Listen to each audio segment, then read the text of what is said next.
নমস্কার, সবাই কেমন আছো? ভালো আছো আশা করি। আমিও ভালো আছি।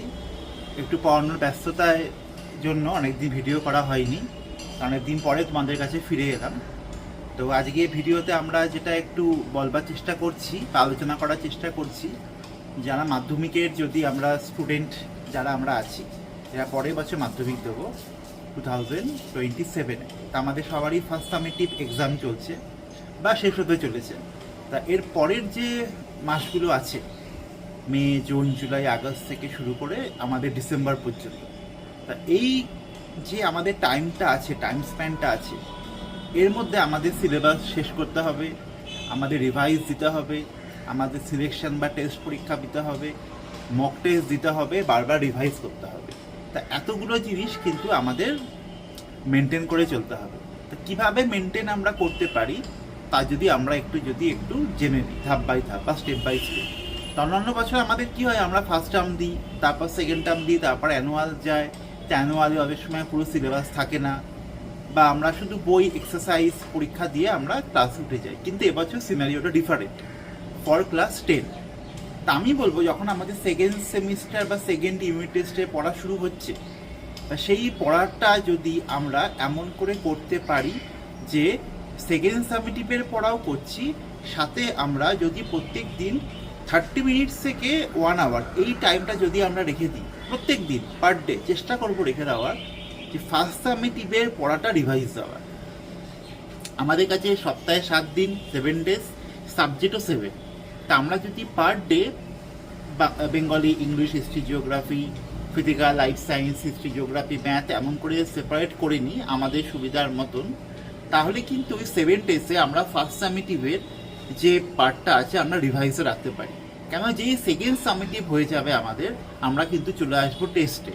তা ভাবো, আমরা যদি এই মেথডটা মেনটেন করে চলি, তাহলে কিন্তু আমার মান্থে এক একটা সাবজেক্ট অন্তত 4 বার করে রিভাইজ হয়ে যায় ফার্স্ট ইউনিট টেস্টে, এবং সাথে আমরা কারেন্ট সেকেন্ড সামেটিভের পড়াটাও কিন্তু করছি।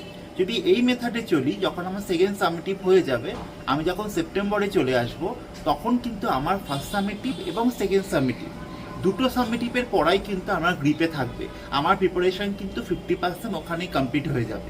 কেন, সেপ্টেম্বর দিয়ে চলে আসবে, পুজো চলে আসলেই আমাদের টেস্ট পরীক্ষা চলে আসে, এবং আমরা যারা বিভিন্ন জায়গায় পড়ে থাকি, কোচিং সেন্টারে পড়ে থাকি, সেখানে কিন্তু মক টেস্ট নেওয়া শুরু হয়ে যাবে। এবার মক টেস্টে বসলেই কিন্তু আমি ভালো রেজাল্ট করতে পারবো না মাধ্যমিকে। মক টেস্টের কোশ্চেন বাবা মা অ্যারেঞ্জ করে দিলেই কিন্তু ভালো রেজাল্ট করতে পারবো না। ভালো রেজাল্ট আমরা তখনই করতে পারবো যখন সেই মক টেস্টগুলোতে অ্যাপিয়ার করে একটা মার্কস বা সুন্দর নাম্বার নিয়ে আসতে পারবো। তার জন্য প্রিপারেশনটা ইম্পর্টেন্ট। এটা মাথায় রাখা আমাদের জরুরি যে নাম্বারের থেকেও প্রিপারেশনের উপর কিন্তু আমাদের জোর দেওয়া উচিত বেশি। কী ধরনের প্রিপারেশন, বোর্ডে কেমন কোশ্চেন আসছে সব সাবজেক্টেরই, সেরকম কোশ্চেন আমি করতে পারছি কি না, ডিফিকাল্ট কোশ্চেন আমার জন্য হচ্ছে কি না। যদি কোনো সাবজেক্টে ডিফিকাল্ট কোশ্চেন আমি না পারি, তাহলে প্রথমে ডিফিকাল্ট কোশ্চেন অ্যাটেম্প করার দরকার নেই। প্রথমে তার ফান্ডামেন্টাল বা শুরুর দিকে যে ইজি কোশ্চেন্সগুলো আছে সেগুলো সলভ করতে শুরু করি।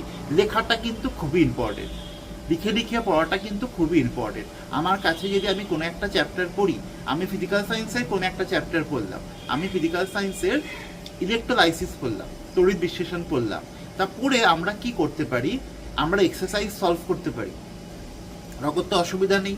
এক্সারসাইজ সলভ করে আমার কাছে যে মাধ্যমিকের কোশ্চেন থাকে, না থাকলে টিচারের কাছ থেকে বা এখন গুগল থেকেও পাওয়া যায়, নিয়ে সেই চ্যাপ্টারে কোন কোশ্চেন্সগুলো এসছে বোর্ডে সেগুলো সলভ করে রাখতে পারি। অনেক সময় টিচাররাও গাইড করে দেন, আমরাও চেষ্টা করি কোনো একটা চ্যাপ্টার পড়ালে তার রিলেটেড ওয়ার্কশিট বা তার রিলেটেড মাধ্যমিকের কোশ্চেন পাঠিয়ে দিতে, সেটা সলভ করে রাখা উচিত। সলভ করে সেটা প্রিপারেশনের মধ্যে রাখা উচিত। তাহলে আমি বুঝতে পারবো বোর্ডে কীরকম কোশ্চেন আসছে। এছাড়া আমাদের টার্গেট রয়েছে, টেস্ট পেপার হয়েছে, সেটা আমরা চ্যাপ্টার ওয়াইজ কিন্তু সলভ করতে পারি।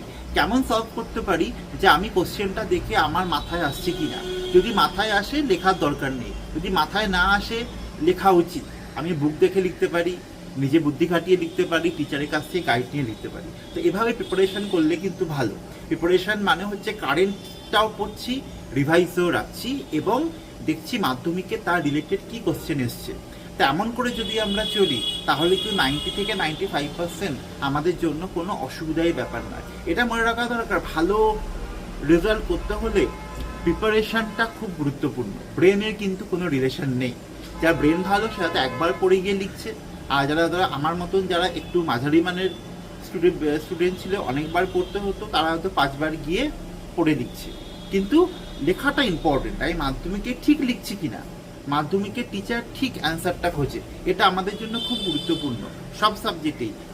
যে কোশ্চেন করছে সে কি চাইছে আমার থেকে, আমি সেটা ঠিক লিখতে পারছি কিনা, আমি কতটা জানি সেটা কিন্তু খুব জানতে চাইছি না, ওই প্রশ্নের কতটা জানি সেটা কিন্তু জানতে চাইছে। তাই ফিজিক্যাল সায়েন্সের জন্য বলবো সবাই একটু লিখে লিখে পড়ো। যে চ্যাপ্টারই বাড়িতে পড়ছো, যখন পড়ছো, যদি ধরো একটা পেজে 4টে ডেফিনেশন আছে, ধরো আমি তড়িৎ বিশ্লেষণে যে এক্সাম্পলটা দিলাম, ইলেকট্রোলাইসিসের এক্সাম্পলটা দিলাম, আমি হয়তো ফার্স্ট পেজটা পড়লাম, সেখানে electrolysis, strong electrolyte, weak electrolyte, তড়িৎ বিশ্লেষণ, তীব্র তড়িৎ বিশ্লেষ্য, মিউ তড়িৎ বিশ্লেষ্য আমি পড়লাম। পড়ে একটু চোখটা বন্ধ করি, চোখটা বন্ধ করে 5 মিনিট দেখি আমার মনে আছে কি না। যদি আমার মনে না থাকে, সেকেন্ড পেজে যাওয়ার দরকার নেই, ফার্স্ট পেজেই স্টিক হয়ে থাকো, যতক্ষণ না তোমার মধ্যে সেটা ঢুকে আসছে। টাইম লাগবে, প্রথমবার কিন্তু জিনিসটা আর্ন করতে টাইম লাগে, টাইম লাগলেই ভাববে আমি ঠিক জায়গাতে আছি। বললাম কোনো ব্যাপার না, করলে কিন্তু আমি ডিফিকাল্ট কোশ্চেন পারবো না। ডিফিকাল্ট কোশ্চেন পারতে হলে কিন্তু আমাকে ফান্ডামেন্টাল জায়গা ঠিক রাখতে হবে। তাহলে আমি ওটাই প্রেফার করবো বা ওটাই বলবো, সেকেন্ড টার্ম শুরু করো সব সাবজেক্ট, নিউ সিলেবাস আবার সেকেন্ড টার্মের। ফার্স্ট টার্মটা রিভাইজ রাখো, per subject half an hour 1 ঘন্টা করে, এবং দেখো। এই 3টে জিনিস করো, এই 3টে জিনিস করলে দেখবে প্রিপারেশন অনেক ভালো থাকবে। ফার্স্ট টার্মটাও রিভাইজ হয়ে যাবে, আর সেকেন্ড টার্ম তো আমার সেকেন্ড সামিটিভ দেওয়ার সময় রিভাইজে থাকবেই। দুটো আমার একদম কম্প্যাক্ট হয়ে আমাকে এমন ইম্প্যাক্ট ফেলবে যাতে আমার নাম্বারটা আমি দারুণ জায়গায় নিয়ে চলে যেতে পারবো। তা আমি আরও কিছু টিপস নিয়ে আসবো, সেটা দেখার জন্য অবশ্যই আমার ভিডিও লাইক করো, শেয়ার করো এবং চোখ রেখো আমার ভিডিওতে। ধন্যবাদ।